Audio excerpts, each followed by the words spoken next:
Here's a clear and exam-ready explanation of Sections 103A and 104A of the Indian Evidence Act, 1872, dealing with presumptions in dowry death and rape cases, respectively. Scope of Sections 1113A and 114A, Indian Evidence Act, 1872. Section 113A, Presumption as to abetment of suicide by a married woman. Text of the section.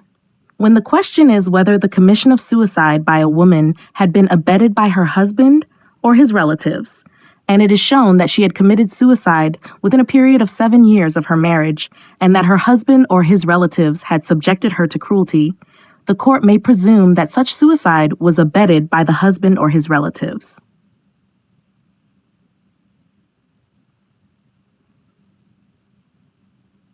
Woman must be married. The section applies only to married women. Suicide within 7 years of marriage. Presumption arises only if death occurs within 7 years. Cruelty by husband relatives. Must be proved that she was subjected to cruelty, as defined in Section 498A IPC. Discretionary presumption. The word used is may presume. The court has discretion to presume abetment. Important case law. Ramesh Kumar State of Chhattisgarh, AR 2001 SC 3837. Held, the presumption under Section 103A is discretionary and must be drawn only when basic conditions are fulfilled.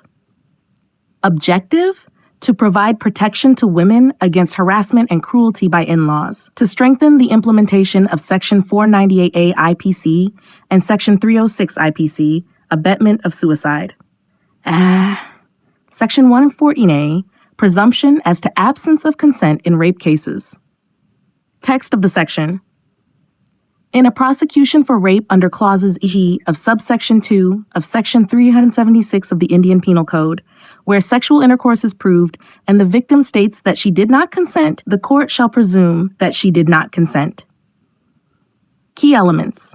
Element, explanation, applies to aggravated rape, only to cases under Section 376(2) IPC, e.g. by police officer, public servant, etc. Sexual intercourse must be proved. Physical act must be established by medical or other evidence. Victim says no consent. If victim states in court that she did not consent, mandatory presumption, the court shall presume absence of consent, no discretion. Important case law, State of UPV, Papu Yadav, AR 2005 SC 11248.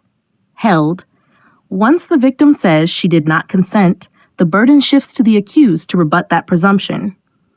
Deepak Gulati v. State of Haryana, AR 2013 SC 2071. Reiterated that consent must be real and voluntary. Mere absence of resistance does not imply consent. Objective, to protect victims in custodial and aggravated rape cases, to reduce the trauma of cross-examination on consent in such sensitive cases. Comparison table, 113A and A. Feature, Section 113A, Section 114A. A. Subject, abetment of suicide by a married woman, absence of consent in rape. Nature, discretionary presumption, may presume, mandatory presumption, shall presume. Time condition, death within 7 years of marriage, no time limitation. Triggering factor, cruelty by husband or relatives. Victim statement denying consent. Burden shifts to accused to rebut abetment, accused to prove consent. Conclusion, Section 113A provides legal presumption in suicide by married women under certain conditions. Section 114A strengthens rape law by shifting the burden to the accused once the victim denies consent. Both provisions aim to protect vulnerable victims and reduce miscarriage of justice. Would you like this in handwritten note format, flowchart, or a case